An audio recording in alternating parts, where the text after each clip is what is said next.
Dve krki premirji vizita na nitki in obe kažeta znake razpada.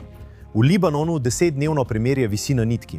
Enote so še vedno na svojih položajih, Hezbolah postavlja pogoje in civiliste opozarjajo, naj se držijo stran. Medtem je Iran še ukrepil nadzor nad Hormuško ožino, kljub izjavi predsednika Trumpa, da pogovori potekajo dobro. Kaj bo torej, prej preboj ali ponovni napadi? Jerusalem Init se začne zdaj. Dobrodošli nazaj v oddaji Jerusalem Initiator na JNS TV. Josh Hasten tukaj, skupaj z Alexom Tremanom v Jeruzalemu. Alex, Izrael in Libanon sta dosegla 10-dnevni dogovor o prekinitvi ognja. To sledi pogovorom v ZDA z Markom Rubijem, državnim sekretarjem. Tam sta bila tudi Yichi Leiter, izraelski veleposlanik v ZDA, in Nada Kambade Muawet, libanonska veleposlanica v Združenih državah.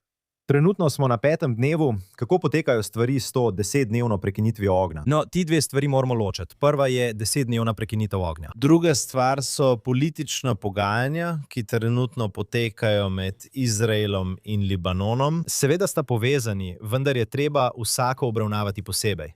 Prva stvar je ta 10-dnevna prekinitev ognja. 10-dnevna prekinitev ognja je v veliki meri povezana s trenutno prekinitvijo ognja, torej z 14-dnevno prekinitvijo ognja med Združenimi državami in Iranom. Iran pravi, da želi, da bi prekinitev ognja vključevala tudi Libanon. Iran upa, da bodo, če bo prišlo do konca sovražnosti, lahko nekako ohranili svojo prednjo fronto proti Izraelu.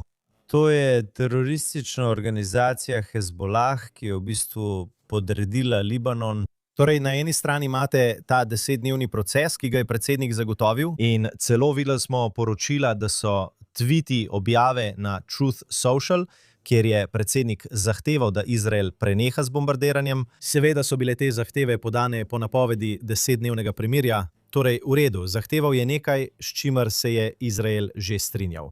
Ampak to naj bi dalo Združenim državam prostor za pogajanja z Iranom, ne da bi bilo vprašanje Libanona izgovor, kaj ne? Združene države nočejo nobenih izgovorov pri svojih poskusih pogajanj z Iranom.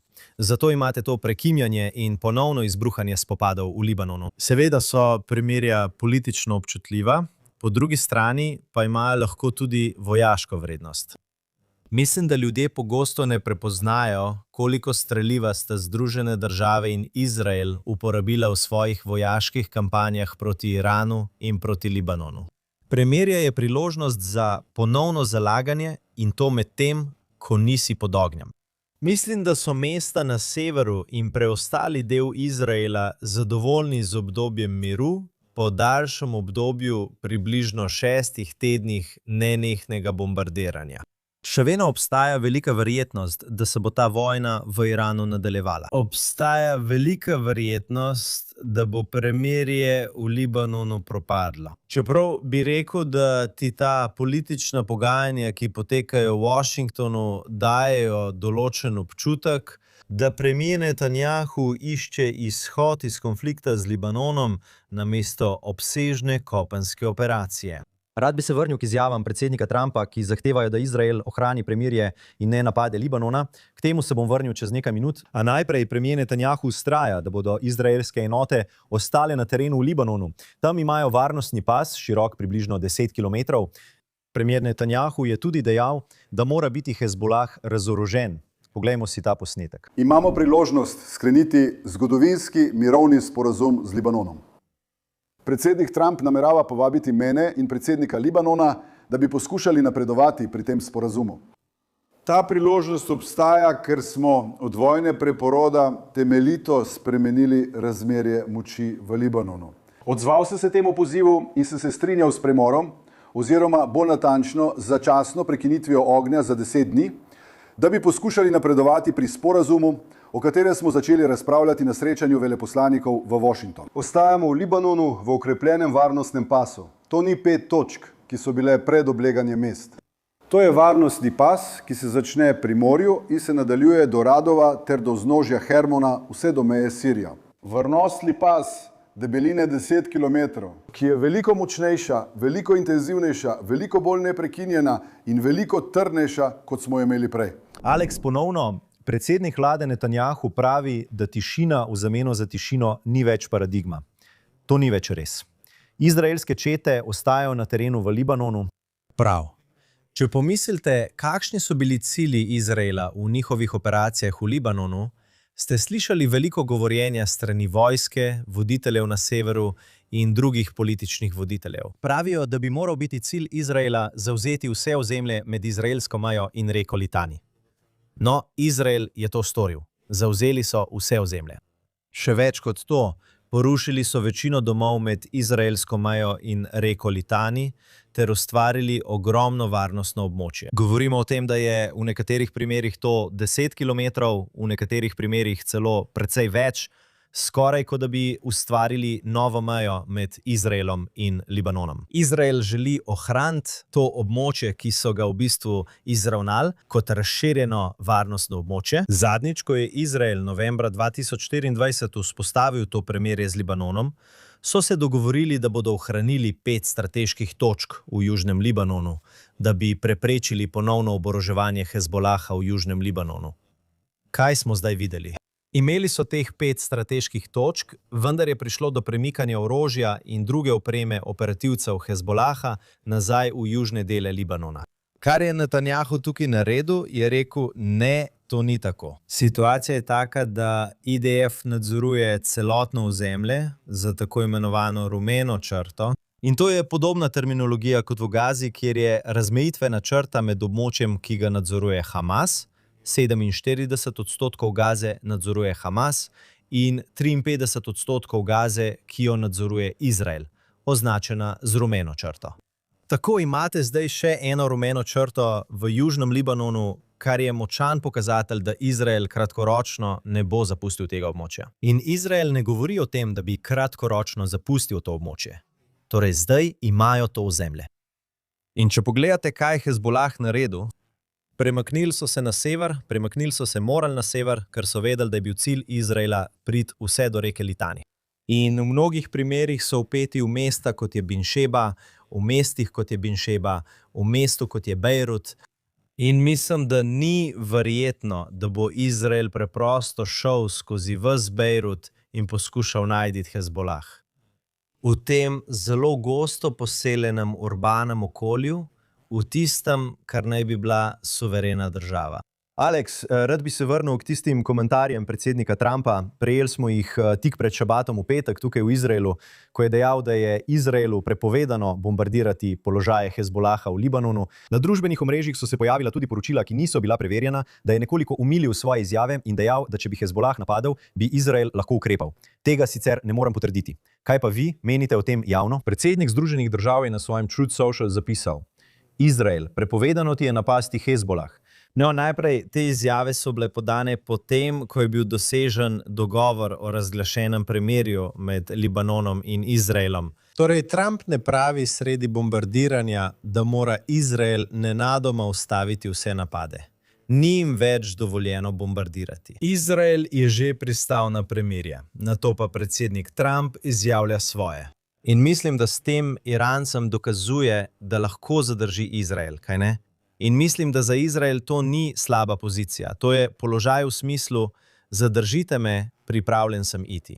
In torej Trump pravi, ne, jaz jih zadržujem, ampak jih zadržuje le 10 dni, kaj ne? Premirje traja 10 dni. Zdaj, mislim, da obstaja velika verjetnost, da bo to premirje z Libanonom podaljšano, ampak glede na to, kar je Trump rekel in kakšna je zaveza Izraela, govorimo le o 10-dnevnem obdobju. Izrael je tudi povedal, da si pridržuje pravico do napada, če opazijo teroristična gibanja ali če obstaja neposredna grožnja. Videli smo tudi, da so ameriški uradniki nekako nasprotovali predsedniku Trumpu in izjavili, da so pogoji premirja dejansko takšni. Če Hezbolah izvaja poteze, za katere Izrael meni, da kršijo njegovo varnost ali obrambo, bo v teh primerih napadel. To, da Izrael ne bo začel obsežne ofenzivne zračne kampanje, kot smo jo videli tik pred premirjem.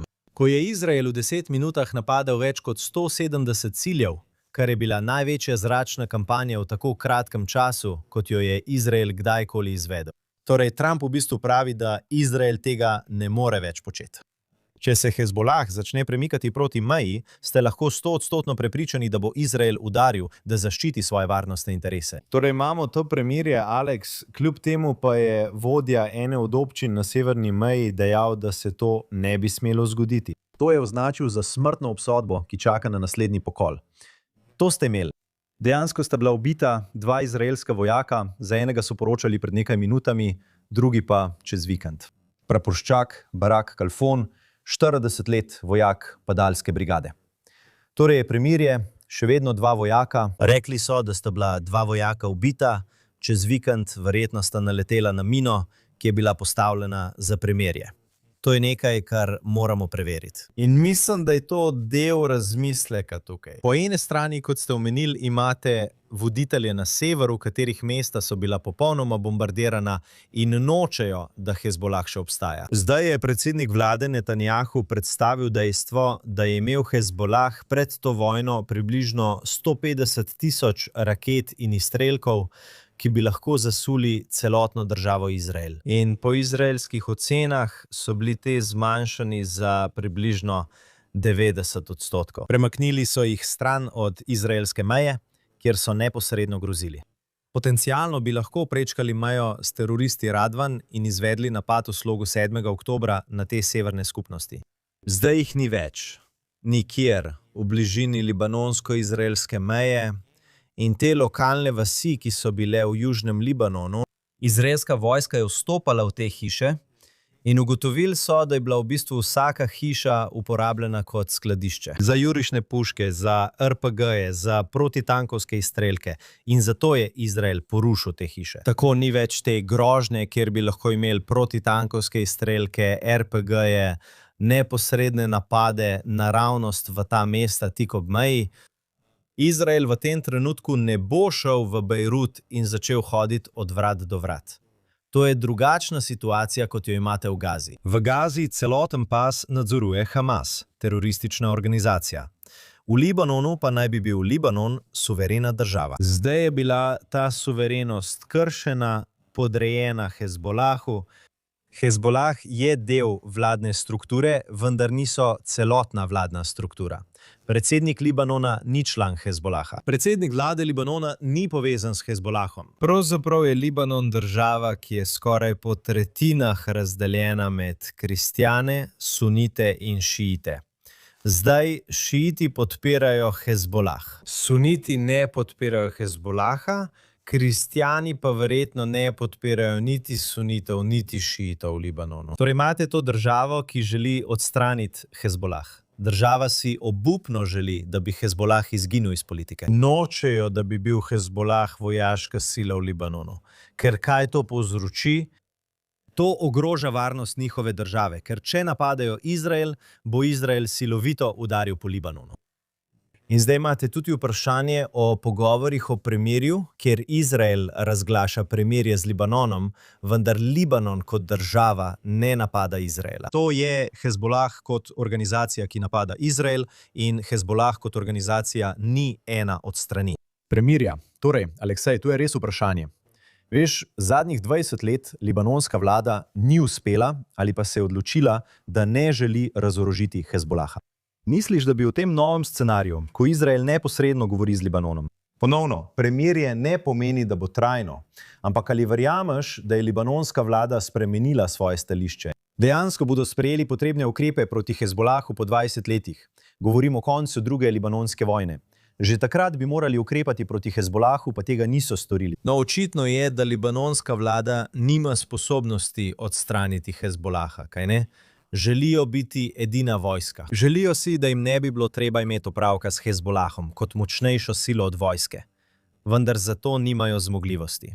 Zdaj smo slišali izjave predsednika Ajuna, ki govori o tem, da Izrael s svojimi napadi tam krši suverenost države. V resnici pa Izrael Libanonu dela veliko uslugo, saj slabi Hezbolah in ustvarja pogoje, v katerih lahko libanonska vlada sploh začne pogajanja z Izraelom. Na koncu Izrael Libanonu dela izjemno uslugo in daje priložnost kristjanom, ki so nekoč nadzorovali Libanon. Tako kot številni drugi deli Bližnjega vzhoda je bil tudi Libanon pod nadzorom kristjanov. To jim daje priložnost, da svojo državo ponovno postavijo na pravo pot. Ampak mislim, da obstaja zgodovinska priložnost za nekakšen mir. To bi bil že tretji formaliziran mirovni sporazum z državo na meji z Izraelom. Izrael ima sporazum z Jordanijo podpisan leta 1993 ali 1994, imajo tudi sporazum, ki je bil, mislim, podpisan z Egiptom leta 1979. Da, in zdaj vidimo možnost sporazuma z Libanonom. Obstaja tudi možnost sporazuma s Sirijo. Tako bi lahko imeli situacijo, v kateri ima Izrael dejansko sporazume z vsemi 4 svojimi sosedami. Pravzaprav ima Izrael dejansko sporazum z palestinsko upravo, ki je AZO sporazum. Torej vsi ti ljudje, ki trdijo, da je Izrael vojno-hujskaška država, Izrael si dejansko prizadeva za mir. Vendar to počne tako, da slabi teroristične organizacije, ki ogrožajo ta mir. Pravzaprav sem v zadnjih nekaj dneh, Alex, videl na spletu kristjane iz Libanona in drugih krajev, ki se zahvaljujejo Izraelu za napade v tej državi, ker so ciljali Hezbolah. Tako kot smo videli, da je veliko Irancev šlo na družbeno omrežje in protestiralo na strani Izraela, torej očitno to zdaj vidimo tudi v Libanonu. In zdaj potekajo te pogovori med izraelskim veleposlanikom v Združenih državah, Jehielom Lajtarjem, ter libanonskim veleposlanikom v Združenih državah. In Lajtar je povedal, da meni, da bi lahko trajalo 2 do 3 mesece, da dosežejo formaliziran sporazum, ki bi vključeval priznanje meja in druge zadeve. Meni, da imata Libanon in Izrael v bistvu osnovni okvir za pogovore. In seveda je treba podrobnosti še doreči.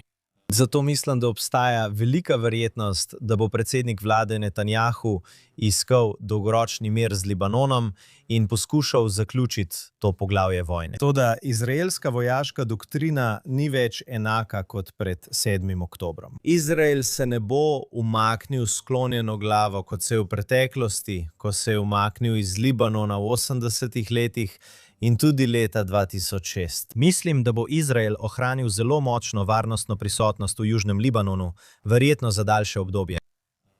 Ampak še vedno bi lahko imeli priložnost za podpis velikega sporazuma, kar bi bila zmaga za predsednika vlade Netanjahuja in predsednika Trumpa. In mislim, da tudi dolgoročno za Libanon.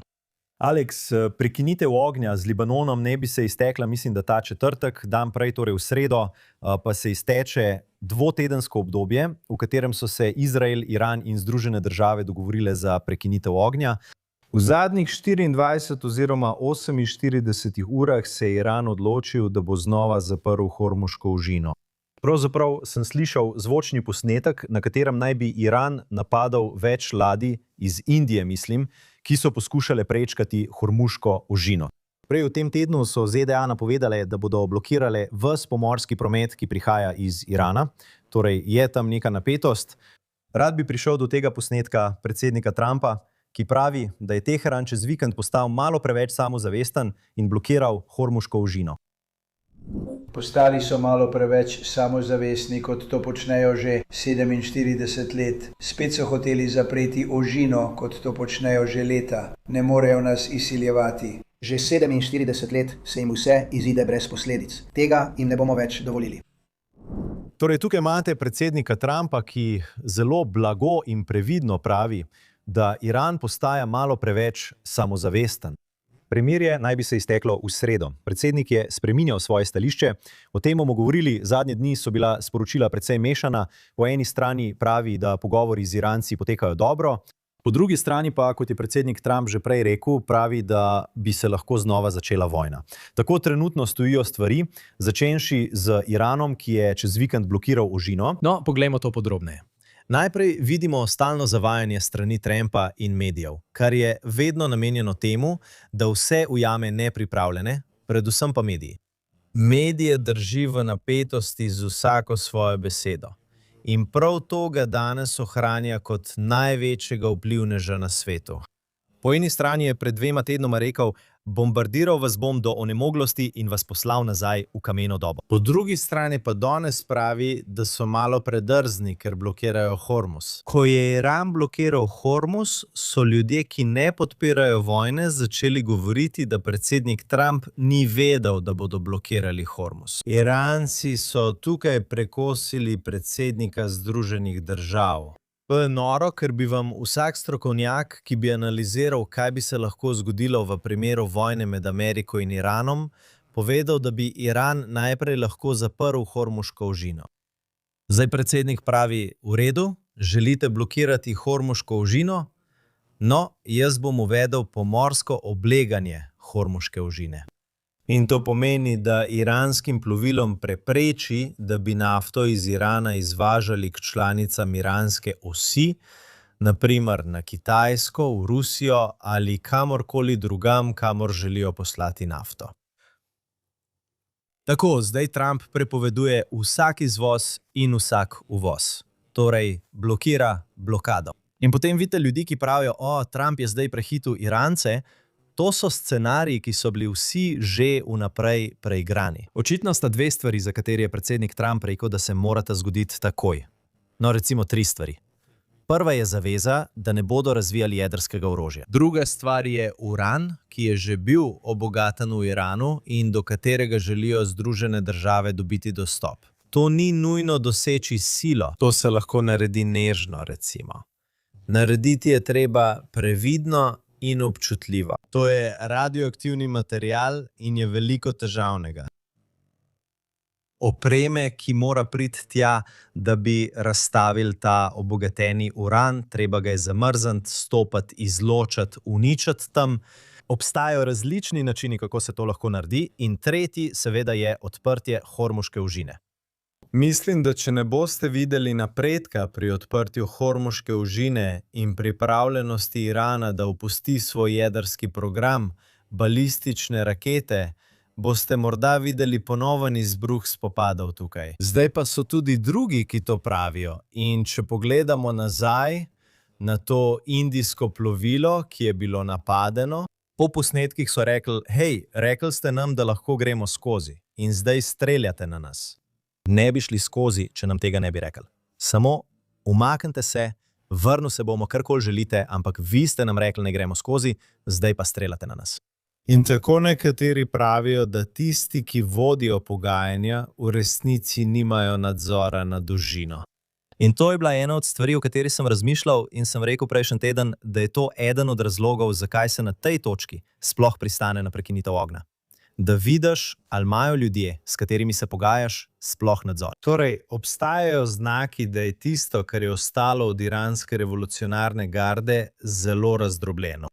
In to je pravzaprav dober znak. Če si želiš spremembe režima v Iranu, si želiš videti, da ni nobenega konsolidiranega mehanizma nadzora. Če vidiš, da različne frakcije delujejo samostojno, to pomeni manj stabilnosti, manj nadzora in lahko ponudi več priložnosti za dejansko razgradnjo preostanka režima. Rad bi se vrnil k vprašanju obogatenega urana. Predsednik je dejal, da bi morda ZDA skupaj z Iranom šle pod tiste gore, ki jih je ZDA napadla. In veš, očitno je ta obogateni uran tako globoko pod temi gorami.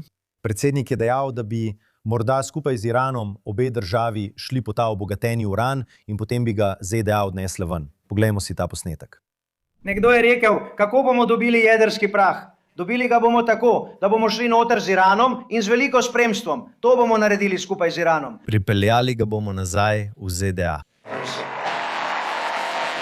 Torej, misliš, da je to možen scenarij? Si lahko predstavljaš, da bi ameriška in iranska vojska skupaj, po vsem, kar se je zgodilo, skupaj vstopili in odstranili uran? Če bi prišlo do dogovora med Združenimi državami in Iranom, mislim, da bi bila to ena od zahtev. In očitno bi Združene države želele vstopiti mirno in odstraniti uran, namesto da bi ga odstranile s silo.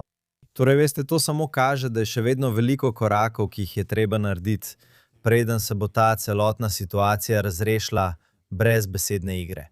In to vključuje odprtje ožin, to vključuje odvzem urana, In za Izrael, kar bi si oni želeli videti, je očitno popolna razgradnja režima.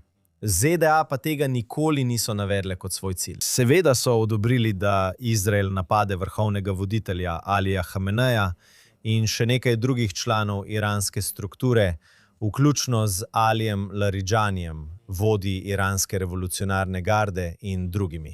Torej se zdi, da odobravajo izraelski cilj spremembe režima, vendar pa tega niso postavili kot svoj cilj. In morda je bilo to za Združene države pametno, ker potem, veste, če vam ne uspe doseči cilja spremembe režima, lahko rečete, no, to ni bil naš cilj, to je bil izraelski cilj. Slišali ste vodjo Mosada Davida Barneya, ki je dejal, da ima Izrael načrte za nadaljnjo destabilizacijo režima. Zdaj pa je vprašanje, kako to storiti. In kar smo znova videli, je, da ne morete premagati strojnic na tleh z letali F-35. Videli smo, da so izraelski droni v nekaj primerih napadli oblegane kontrolne točke.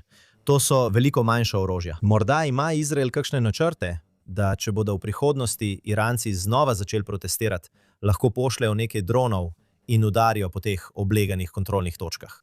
Prav tako se spomnimo, da je predsednik dal nekakšno skrivnostno izjavo o tem, da so poskušali spraviti orožje v Iran, vendar jim to ni uspelo, ker ljudje, ki jih ni omenil po imenu, so najverjetneje iraški Kurdi, tega orožja niso spravili noter.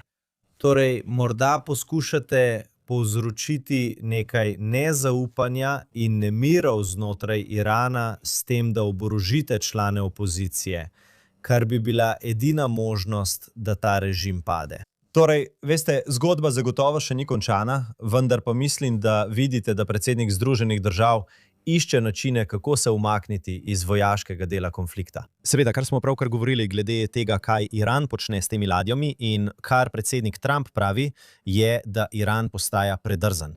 To bi lahko pripeljalo do novega kroga tukaj. Tako da mislim, da obstaja določena verjetnost, precejšnja možnost, da bo tukaj prišlo še do enega kroga. In ne vem, kako bi ta krog lahko izgledal, ali bi to pomenilo, da bi Združene države zavzele otok Kark globoko v Perzijskem zalivu, ali izvedle kakšne druge napade, samo da bi še enkrat dokazale, da mislijo resno. Ne pozabite, Združene države imajo zelo, zelo močno vojaško prisotnost na Bližnjem vzhodu. USS Gerald Ford, ki so ga umaknili iz uporabe po požaru v pralnici na ladji in je moral na popravilo, se zdaj vrača v regijo. Tako boste imeli v regiji 3 skupine letalonosilk USS.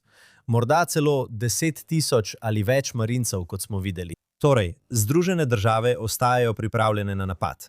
Morda bomo videli še en krog, vendar mislim, da se približujemo strategiji deeskalacije. Morda boste morali še enkrat stopnjevati, preden boste lahko končno deeskalirali. Torej, Alex, kot si rekel, to je del zavajajoče taktike predsednika Trumpa. Želim, da lahko ljudje to vidijo sami. Najprej imate tukaj posnetek predsednika Trumpa, ki pravi, da bi bombe lahko spet začele padati. Poglejmo si ta posnetek. Če dogovora ne boste dosegli do srede, ko se premirje izteče, boste podaljšali premirje ali boste znova začeli napadati? Morda ga ne bom podaljšal, ampak blokada bo ostala. Ampak morda ga ne bom podaljšal. Torej imate blokado in žal bomo morali spet začeti metati bombe. Torej, imate ta posnetek predsednika Trumpa in zdaj prejdimo na komentarje, ki jih je dal v začetku tedna, ko je govoril o tem, kako Iran zelo, zelo želi dogovor. Lahko vam povem, da nas je druga stran poklicala, zelo si želijo skleniti dogovor. Rekli ste, da je bilo zaradi jedrskega vprašanja. Bilo je zaradi jedrskega vprašanja. Zelo podobno, ja, zelo dobro. Očitno poslušate. Gre za to, da nikoli ne bodo imeli jedrskega orožja. Iran, zapomnite si to. Iran ne bo imel jedrskega orožja. Mislim, da bodo na to pristali. Skoraj prepričan sem v to. Pravzaprav sem prepričan. Če ne bodo pristali, dogovora ne bo. Nikoli ne bo dogovora. Torej, Alex, tukaj imaš predsednika Trumpa, ki je pred kratkim dejal, da bi bombe lahko spet začele padati. A prej v tednu je predsednik Trump govoril o podaljšanju premirja, mogoče to sploh ne bo potrebno, saj bi se vojna lahko popolnoma končala. No, samo spomni se, imamo 2 nedavna primera, ko je predsednik začel pogajanja z Iranom. Prvi se je končal z izraelskim napadom junija. To je bila 12-dnevna vojna, operacija Vzhajajoči lev, ki je sledila in jo zaključila ameriška operacija Polnočno kladivo ter bombardiranje jedrskega reaktorja Ford in tudi Natansa. Pred približno 7 tedni so potekala ta pogajanja, kjer je predsednik rekel, da imajo Iranci 10 dni, da dosežejo dogovor, a ga niso dosegli. In potem Združene države začnejo operacijo Epski bes. Zdaj predsednik pravi, da imajo Iranci 14 dni. Videli smo, kako je J.D. Vance, podpredsednik Združenih držav Amerike, odšel v Pakistan na pogajanja. Vrnil se je razočaran. Zato mislim, da obstaja velika verjetnost, da predsednik ne bo podaljšal premirja, razen če ima dober razlog, razen če meni, da potrebujete le še nekaj dni, karkoli že, da dosežete dogovor. Mislim, da obstaja velika verjetnost, da bo moral predsednik pokazati, da je pripravljen ponovno začeti spopade. Zdaj, mislim, da bi predsednik iz različnih razlogov, kot smo omenili, rad izstopil iz vojaškega dela tega konflikta. Mislim, da je od samega začetka računal na 4 do 6 tednov. V zračno kampanjo v Iranu. To ne pomeni, da je bila kampanja časovno omejena. Obstajajo cilji. In če se cilji dosežejo prej, se tudi kampanja prej konča. Če doseganje ciljev traja nekoliko dlje, lahko traja tudi dlje. Hkrati, če Iran ne želi jemati predsednika resno, je edini način, ki ga je premier Netanjahu našel za pogajanja, pod pritiskom oziroma med napadi. Zato morda ta koncept premora za dosego dogovora ni ravno prava metoda. Edini način, da ljudi dejansko prisilaš, da naredijo to, kar želiš, je pod pritiskom oziroma med napadi. Torej, ko pravi, da Iran zelo želi dogovor, ja, res so si želeli dogovor, ko so bili silovito napadani. V trenutku, ko prenehaš, dejansko daš Irancem veliko večjo pogajalsko moč, ker računajo na to, da se ne želiš znova boriti. Aleksej, pogovoriva se malo o odnosih med ZDA in Izraelom. Veš, ti in jaz sva ves ta čas skozi vojno poudarjala, da med državama ni nobenih razhajanj. Predsednik Trump je konec tedna izrekel močne pohvale državi Izrael in dejal, da je Izrael pogumen, držen in zvest. Tudi poveljstvo CENTCOM v ZDA je dejalo, da v tem boju ni bilo boljšega zaveznika od Izraela. Poglejmo si ta posnetek. In ni bilo boljšega zaveznika od Izraela. Skupaj so 4 najboljše zračne sile na svetu. Izraelske zračne sile, ameriške zračne sile ter letalstvo ameriške mornarice in korpusa mornariške pehote ZDA znova in znova dosegle in presegle naše vojaške cilje. 2-krat v zadnjih 2 tednih sem se srečal z izraelskim načelnikom generalštaba, da zagotovimo, da ostanemo tesno usklajeni. In smo. Aleksej, to so močne pohvale državi Izrael z najvišjih ravni ameriške vlade in vojske. No, Brad Cooper, ki vodi CENTCOM, general vodi CENTCOM, je res izjemen zaveznik države Izrael. Bil je neverjeten. Njegov predhodnik Karila je bil prav tako neverjeten. In prav CENTCOM najbolj ceni vrednost, ki jo Izrael prinaša Združenim državam, ker so oni tisti, ki obdelujejo obveščevalne podatke, ki jih Izrael posreduje. Poglejte, kaj se trenutno dogaja v Evropi. Predsednik je znova in znova kazal, kako je zen nad Evropejci. Združenim državam celo ne dovolijo uporabe letalskih baz, za katere plačujejo, na ozemlju držav, kot je Španija in drugod. Videli ste, da je Združeno kraljestvo oklevalo, preden je dovolilo ZDA. Letalskim silam uporabo baze Diego Garcia in drugih letalskih baz. In vidite, da Izrael resnično stoji za svojimi besedami. Brad Cooper to prepozna. Mislim, da predsednik Združenih držav Amerike resnično prepoznava, da ne glede na to, ali imajo ljudje radi Izrael ali ne, se je izkazal za izjemnega zaveznika Združenih držav Amerike. In spomnim se, da je to nekaj, kar je nekdanji izraelski veleposlanik v Združenih državah Ron Dermer večkrat poudaril. Rekel je, ali ljudje verjamejo ali ne, Izrael bo zraven. Naslednje desetletje, in to je govoril že pred leti, bo Izrael najboljši zaveznik, ki ga imajo Združene države. In tudi jaz želim pogledati vojaško pomoč, o tem bomo govorili v trenutku. Ampak veste, ljudje se pritožujejo glede vojaške pomoči, ki so jo Združene države skozi leta namenile Izraelu. In samo poglejte, kaj je Izraelu uspelo narediti s to pomočjo. Združene države podarijo milijarde dolarjev drugim državam, ki s temi sredstvi ne izboljšajo svojega gospodarskega in strateškega položaja. Tukaj Izrael, da vzeli so denar od Združenih držav za vojaško pomoč, ampak kaj so naredili? Razvili so se v prvo svetovno silo. In ko Združene države rečejo, pojdimo v vojno, naredimo nekaj, Izrael leti tja skupaj z njimi. In vidite, predsednik čestita Izraelu za pripravljenost, da tvega svoje pilote, da tvega svojo opremo in da naredi, kar je potrebno. To ne pomeni, da Združene države opravijo vso umazano delo. Izrael si zavihne rokave. Brad Cooper je bil izjemen zaveznik države Izrael. Tudi on to priznava. Govorimo o tej pomoči, predvsem o orožju za Izrael. Ameriški senat je ta teden zavrnil predlog, da bi blokiral prodajo težkega orožja Izraelu. Veliko ljudi pravi, da je glavna zgodba pri tem, čeprav je bil predlog zavrnjen, ta, da je rekordnih 40 demokratskih senatorjev podprlo ustavitev prodaje orožja Izraelu. Govorimo o oklepnih buldožerjih, težkih bombah in podobnem. Kaj menite o dejstvu, da je zdaj 40 demokratskih senatorjev izjavilo, da želijo ustaviti določeno pomoč Izraelu? No, to ni pomoč Izraelu. Ne govorimo o vojaški pomoči Izraelu. Govorimo o prodaji orožja. Torej je to nekaj povsem drugega, kaj ne? Verjetno je na tej točki upravičena razprava, še posebej potem, ko Izrael dokaže, kako močan je. Lahko bi rekli, v redu, Izrael ne potrebuje vojaške pomoči. Ne potrebujejo 3,8 milijard dolarjev, ki bi šli iz ameriške blagajne v Izrael. Mimogrede, vseh 800 milijonov od teh 3,8 milijard dolarjev se porabi v Združenih državah za ameriško opremo. Opremo, zelo pomembna točka. Torej je to neposredna subvencija ameriškim obrambnim podjetjem. Ampak tudi, če želite reči, da Izrael ne potrebuje te subvencije, bi moral Izrael kupovati od Združenih držav. V redu. Naj Izrael uporabi svoj denar in kupi orožje od Združenih držav. Tukaj imate 40 demokratskih senatorjev. In ne pozabite, da je bila demokratska stranka tista, ki je bila dolga leta proizraelska stranka. Ljudje, ameriški Judi, mnogi med njimi so bili liberalni in so menili, da so demokrati močni podporniki Izraela. Vedno so mislili, da republikanci nikoli ne bodo zvesti podporniki Izraela. In kako so se razmere obrnile, čeprav zdaj celo vidimo, da se del tega spet obrača. Toda 40 teh senatorjev pravi, da Izraelu sploh ne bi smeli prodajati vojaške opreme. In ko govorimo o kakšni vojaški opremi, zdaj nekaj od tega so težke bombe, govorimo o 12.000 težkih bombah, ki tehtajo 450 kg. Ampak potem govorimo tudi o prodaji buldožerjev 9. Pravite, da so bili buldožerji uporabljeni v Gazi za rušenje hiš, torej jih ne bomo prodajali. Ne bomo dovolili Izraelu, da kupuje buldožerje iz Združenih držav.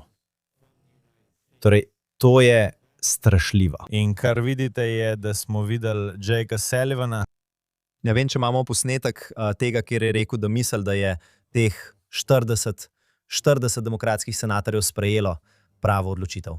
Pravzaprav sem številnim članom, ki so razmišljali o glasovanju o teh resolucijah, to tudi povedal, da je trenutna situacija po propadu premirja marca takšna, da je glasovanje za zadržanje dobave orožja Izraelu povsem verodostojno stališče. To je stališče, ki bi ga podprl. To je zdaj glavna teza med demokrati, potem, ko je Netanjahu vpletel predsednika Trumpa v vojno. Torej, če ne podpirate tega, da so predsednika Trumpa potegnili v vojno, potem ne bi smeli podpirati države, ki je ZDA vpletla v vojno, da ima napadalno orožje. Tudi buldožerjev ne bi smeli podpirati, mislim, da je to zelo strašljiva situacija. In to je še enkrat dokaz, da mora Izrael prvič nakopičiti čim več kot lahko. To je za Izrael velika sreča. Mislim, da je 63 senatorjev glasovalo za dovoljenje prodaje, kot da so blokirali ta predlog ali vložili veto na ta predlog, zavrnili ta predlog za blokado prodaje orožja Izraelu. 40 senatorjev je bilo proti prodaji, 7 senatorjev, vključno z Johnom Fettermanom, je glasovalo za nadaljevanje prodaje orožja Izraelu. In potem je bilo nekaj takega kot 63 republikancev, je to pravilen izračun? Zveni v redu. Torej, veste, ki so rekli, da lahko izvedete te prodaje orožja Izraelu. Torej, Izrael, kar morajo storiti v tem obdobju, ko sta senat in kongres ter administracija še vedno na strani Izraela, govorimo o obdobju 2,5 let, nabavite si zaloge, nabavite jih čim več, napolnite skladišča za naslednjo vojno, ker jih boste prej ali slej potrebovali. In hkrati čim hitreje razvijajte zmogljivosti za oborožitev, tudi za raketno obrambo, celo za buldožerje. Morate ugotoviti, kako pridobiti to opremo iz drugih držav, naj bo to Indija, Afrika ali kjerkoli jo lahko dobite. Ker se dolgoročno ne morete zanašati na Združene države, ne samo, da bodo Izraelu nudile vojaško pomoč, ampak celo, da bodo Izraelu prodajale orožje. Alex, rad bi se osredotočil na teh 40 demokratskih senatorjev. Trdim, da ti senatorji dobesedno ogrožajo življenja, predvsem vojakov izraelskih obrambnih sil. V bistvu pravijo, da vam ne bomo dali niti buldožerjev, da bi lahko izvedli potrebno rušenje terorističnih uporišč tam, stavb v Gazi. In v bistvu pravijo, da bi raje ugrozili lastne vojake. In to je popolnoma nespremljivo, da smo prišli do te točke. Mislim, da s tem ogrožajo tudi Ameriko. Ker če predsednik Združenih držav Amerike in Brad Cooper ter Pete Hegseth in drugi pravijo, da je Izrael najboljši zaveznik, ki ga ima Amerika, to vključuje tudi izmenjavo obveščevalnih podatkov. To vključuje stati drug ob drugem, leteti skupaj z ameriškimi letalskimi silami. Če se bodo Združene države Amerike obrnile proti Izraelu in rekle, hej, niti na odprtem trgu vam nočemo prodajati, čeprav Izrael pravi, da je pripravljen kupiti in biti odličen kupec, potem bo to uničilo zavezništvo. In mislim, da te demokratski senatorji vedo, da je namen tega uničiti ameriško zavezništvo z Izraelom. In na koncu, če zagovarjaš Ameriko na prvem mestu, želiš imeti zaveznike. Evropa se ne izkazuje več kot zaveznica Združenih držav. To vidimo. O tem bomo govorili čez minuto. Ja, morali bi se lotiti tega, ja. Ampak, veste, Amerika na prvem mestu ne pomeni Amerika sama. In če ljudje mislijo, da Amerika sama pomeni Amerika na prvem mestu, potem bi lahko bil svet za Združene države precej osamljen. Torej, govorite o Italiji in preklicu memoranduma o soglasju podpisanega leta 2003 z Izraelom. Memorandum je vzpostavil okvir za sodelovanje v obrambni industriji in politiki nabave, uvozu, izvozu ter tranzitu vojaške opreme za obrambo. Torej, Italija, država Italija, ki jo tukaj vodi predsednica vlade Giorgia Meloni, pravi, da ne bodo podaljšali tega memoranduma o soglasju z državo Izrael, kot po pričakovanjih tako je. No, pojavljajo se vprašanja, kaj to dejansko pomeni v praksi. Mislim, izjava je zelo drzna in pritegne pozornost, kot je tudi njen namen. Kar je rekla Melonijeva, ni to, da bi rekla, da odpoveduje sporazum o orožju med državama. Rekla je, da bo začasno ustavila klauzulo v pogodbi, ki bi povzročila samodejno podaljšanje memoranduma o soglasju. Zdaj obstajajo različna poročila, ki navajajo, da se je to pravkar samodejno podaljšalo. To je rekla, kar pomeni, da je bil memorandum o soglasju podaljšan. In čez 5 let pravi, da se ne bo samodejno podaljšal, kar pomeni, da ga bo treba pred podaljšanjem ponovno preučiti. Tako da v praksi morda tukaj sploh ni ničesar. Videli smo, da je Gideon Car, zunanji minister Izraela, odgovoril, da med državama dejansko ni konkretnega sporazuma o orožju, ampak obstaja le splošni okvir memoranduma o soglasju. In bilo je nekaj izmenjav med Jairjem Lapidom. Lapid, ki kaže, da je Izrael izgubil Italijo, pravi, da ima Italija desničarsko vodstvo v Evropi in celo desničarsko vodstvo v Evropi se obrača proč od Izraela. Ampak mislim, da tukaj vidite, da se Meloni, ki jo kmalu čakajo volitve, dejansko poskuša obrniti proti zahodnim Evropejcem, proti Franciji, proti Španiji, proti Združenemu kraljestvu. Ker tako kot na mnogih drugih krajih, čeprav je desničarka, prebivalstvo ni zelo proizraelsko. Bil sem na ulicah Rima in videl svastike na ulicah. Ni ravno prosemitska država. Tako se Meloni zdaj nekako vrača nazaj in nekako demonstrira tudi svojo izjavo, če tudi ni tako podrobna, kaže, da ne bo tista vrsta zaveznice, ki bi si jo Izrael želel imeti v Italiji. Ostanimo v Evropi. Če lahko, Aleksej, ko smo prejšnji teden snemali, so bile volitve na Madžarskem in Viktor Orban, trenutni predsednik vlade, je izgubil te volitve. Zdaj govorimo o najmočnejšem zavezniku Izraela v Evropi in vprašanje je, kakšen bo ta odnos zdaj, ko je na Madžarskem novo vodstvo. Ja, Viktor Orban je bil Netanjahujev najmočnejši zaveznik. Netanjahu Orban je bil tudi Trumpov najmočnejši zaveznik v Evropi. Peter Magyar, ki je konservativec, prihaja iz stranke Viktorja Orbana, čeprav je izjavil, da ne bo tako nasprotujoč Evropski uniji kot Viktor Orban. Mislim, bil je kot protikorupcijski kandidat proti monopolom, izjavljal je, da ima Orbanova stranka nekakšen monopol nad mediji in da je odvzela nekatere demokratični sistem zavor in ravnovesij, ampak sam je konservativec. In Peter Magyar je dejansko imel pogovor z premijerjem Netanjahujem le nekaj dni po svoji izvolitvi in Magyar je celo podal je povabilo Netanjahuju, da pride na Madžarsko. In spomnite se, da je Netanjahu potem, ko je Mednarodno kazensko sodišče izdalo nalog za aretacijo Benjamina Netanjahuja, odpotoval na Madžarsko, da bi se srečal z Viktorjem Orbanom. In Orban je takrat napovedal, da se Madžarska umika iz Mednarodnega kazenskega sodišča ter obljubil Netanjahuju, da bo lahko varno pristal v Evropi. To je verjetno eden redkih krajev v Evropi, kjer bi lahko Netanjahu pristal brez grožnje aretacije. In ko je Netanjahu letel iz Madžarske nazaj v Združene države, niso leteli nad zračnim prostorom drugih evropskih držav. Iz strahu, da bi te države morda lahko ukazale, da mora letalo prisilno pristati na njihovem ozemlju. Še vedno ostaja vprašanje, ali bo Peter Magyar postal velik zaveznik Izraela. Večkrat je izjavil, da ne želi škodovati odnosom med Madžarsko in Izraelom.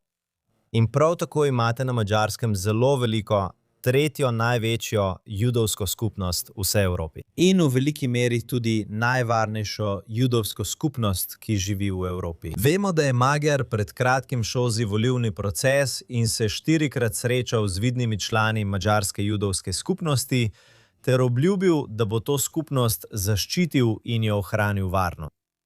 Zdi se, da številne izjave, ki jih Magyar daje na začetku, kažejo, da želi, da Judje ostanejo varni na Madžarskem. Želi, da Madžarska ostane destinacija za izraelske turiste, ki želijo biti varni, ko potujejo v Evropo. In pripravljen je ohranjati tesne dvostranske odnose z državo Izrael. Toda to ne pomeni nujno, da bo Magyar samodejno vložil veto na protiizraelsko zakonodajo ali politiko, ki se pojavi v Evropski uniji, na kar se je Izrael lahko zanašal pri Viktorju Orbanu.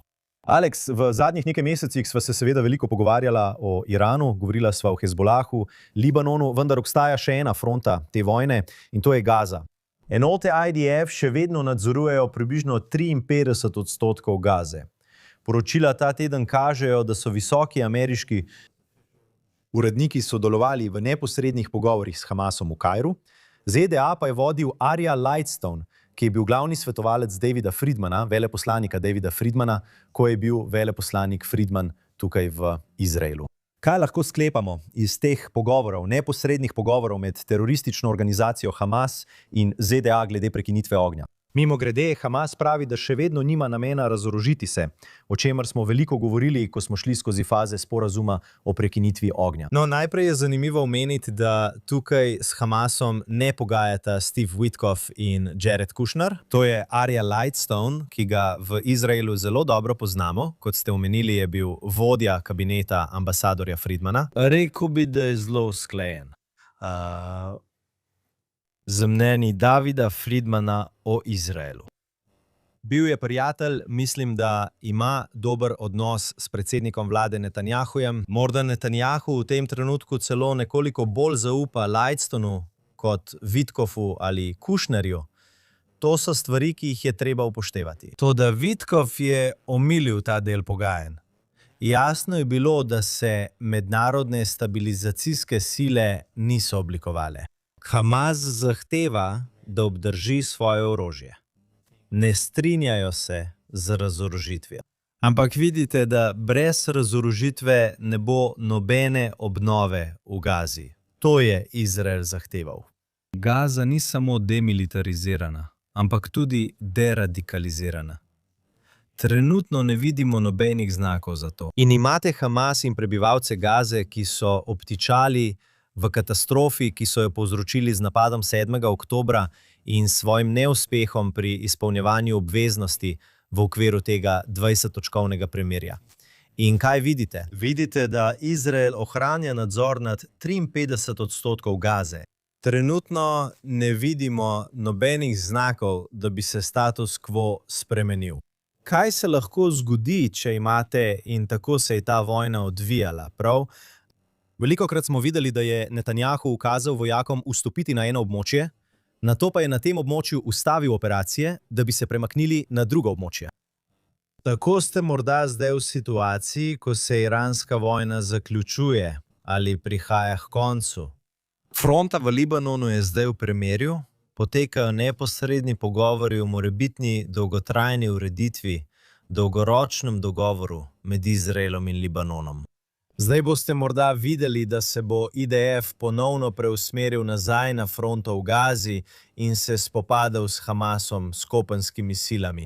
In kot smo že prej rekli, strojnic ne moreš resnično uničiti z letali F-35. Tako boste morda videli, da bo moral IDF izvesti kopensko operacijo, kjer se bodo morali spopasti v strelskih obračunih s temi operativci Hamasa. Zdaj obstaja dober argument, da tega ne bi smeli storiti. Pustite Hamas, naj deluje. Morda je tam 10.000, 20.000 strojnic, če želijo terorizirati prebivalstvo Gaze. Dokler ne predstavljajo neposredne grožnje izraelskemu zaledju, kar tudi ne, naj tako ostane. Ustvarite situacijo, v kateri bodo prebivalci Gaze zahtevali, da zapustijo Gazo, ker ne pošiljate denarja in težke opreme za obnovo območja, dokler je Hamas oborožen. In tako na koncu verjetno želite videti, da prebivalci Gaze, ki nočejo živeti pod vladavino Hamasa, prosijo za odhod ali pa se dvignejo in poskušajo prevzeti oblast od teh Hamasovih operativcev. Zakaj bi morala Izrael tvegati življenja svojih lastnih vojakov skozi več mesecev, še posebej, če Izrael to stori, če Izrael znova pošlje vojake v Gazo? Veste, kaj se bo zgodilo? Prišlo bo do velike mednarodne demonizacije Izraela, delegitimizacije Izraela. Tako bi zelo verjetno ohranjanje statusa quo v Gazi lahko bil najboljši možni scenarij. Vsekakor bomo o tem obveščali naše gledalce in Alex, tokratno oddajo bomo zaključili s pozitivnimi novicami, kar mi je zelo všeč. Javier Milei, predsednik Argentine, naj bi danes kasneje pristal v Izraelu. Tukaj smo, v nedeljo. In prav takšna pozitivna energija, pozitiven odnos ima Izrael z Milejem. Govorimo o odprtju argentinskega veleposlaništva v naši prestolnici Jeruzalemu. Govorimo o možnosti, da bi El Al imel neposredne lete iz Tel Aviva v Buenos Aires. Bil je na kanalu 14. konc tedna Milej, govoril je o tem neverjetnem odnosu in podpori Izraelu, podpori judovskemu narodu. Res pravi prijatelj, odlično je, da ga imamo v našem programu. Ja, Mileč je imel zelo lep intervju z našim prijateljem na kanalu 14, Libi Alon, ki je njihov dopisnik v Washingtonu. Milejč, veš, to je njegov drugi obisk Izraela. Se je pred nekaj več kot letom dni prejel tudi nagrado fundacije Genesis. Kaj torej vidimo? Ta teden vidimo, da predsednik Trump govori o Izraelu kot o, citiram, izjemnem zavezniku. V neposrednih 48 urah pred začetkom te vojne, pred približno 7 tedni, je v Izrael prišel predsednik vlade Narendra Modi iz Indije. Veste, mislim, da je Indija lahko eden najpomembnejših zaveznikov Izraela. In zdaj vidite tukaj Javier Mileja, ki v času tega premirja prihaja v Izrael. To je tvegan čas za prihod v Izrael, kaj ne? Lahko se zgodi, da se bodo sovražnosti z Iranom ponovno začele. Lahko tudi z Libanonom, vendar Javier Milej pravi, ne, jaz prihajam. In prihaja, da prejme nagrado od predsednika Izraela, mislim, da bo prejel predsedniško medaljo časti. Prižgal bo baklo na izraelski dan neodvisnosti na slovesnosti Jom Ha'atzmaut. Torej, veste, Izrael ima v svetu kar nekaj zelo močnih zaveznikov. Tudi države, za katere bi rekel, da so v procesu samouničenja, kot so tiste v Zahodni Evropi. Demokratska stranka in drugi, veste, se odmikajo od Izraela, države, ki so v vzponu. Zdaj, Argentina je bila na dnu.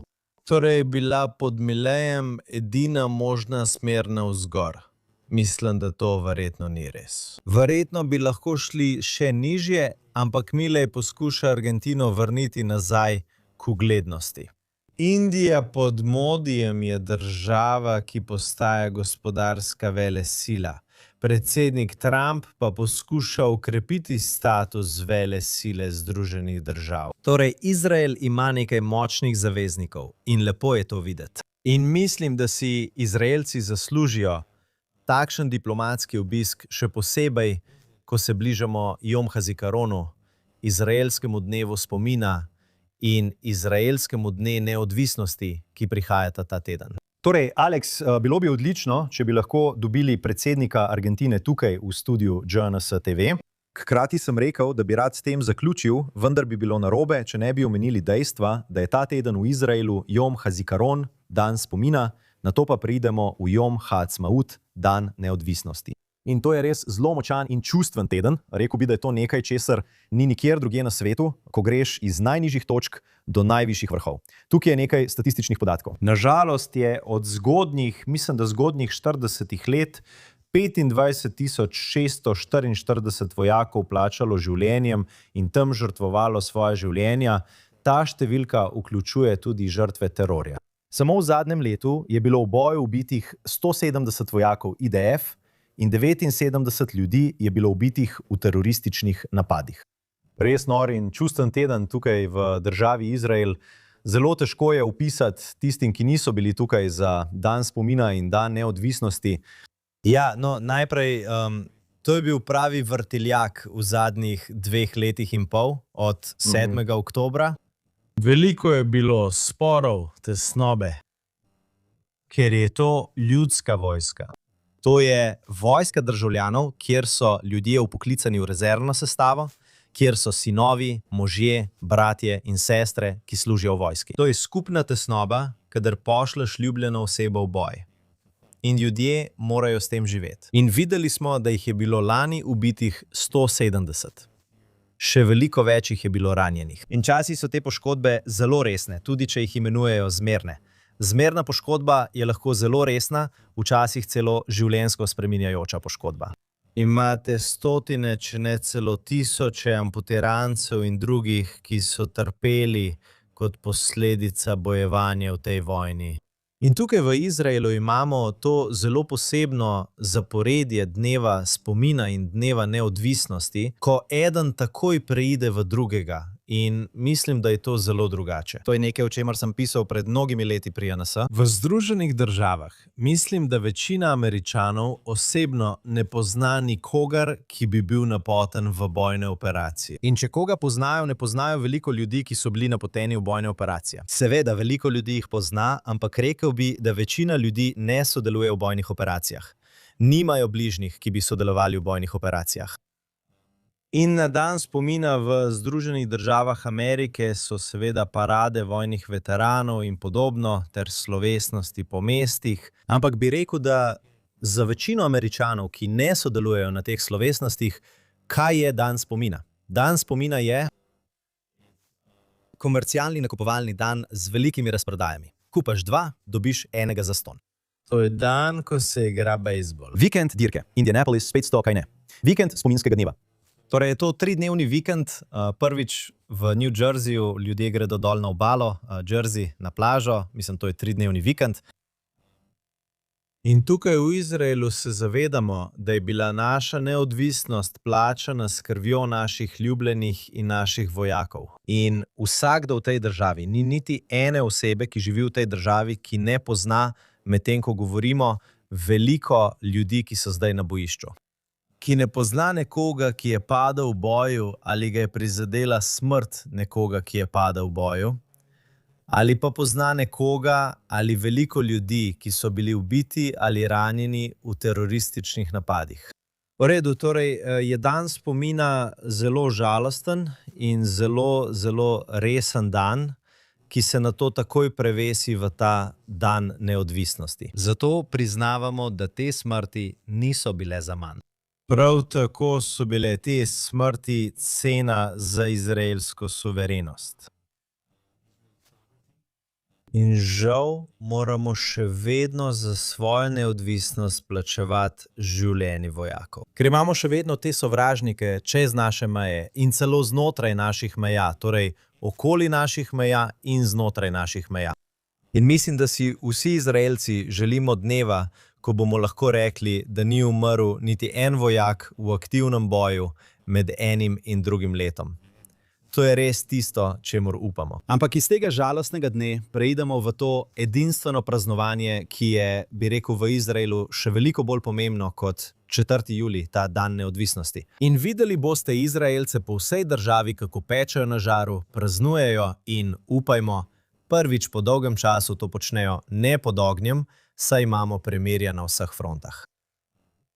In upajmo, da bo ta mir trajal dolgoročno. Danes vam želim, vam in vsem tam zunaj, pomenljiv dan spomina Jom HaZikaron in na to zelo vesel dan izraelske neodvisnosti.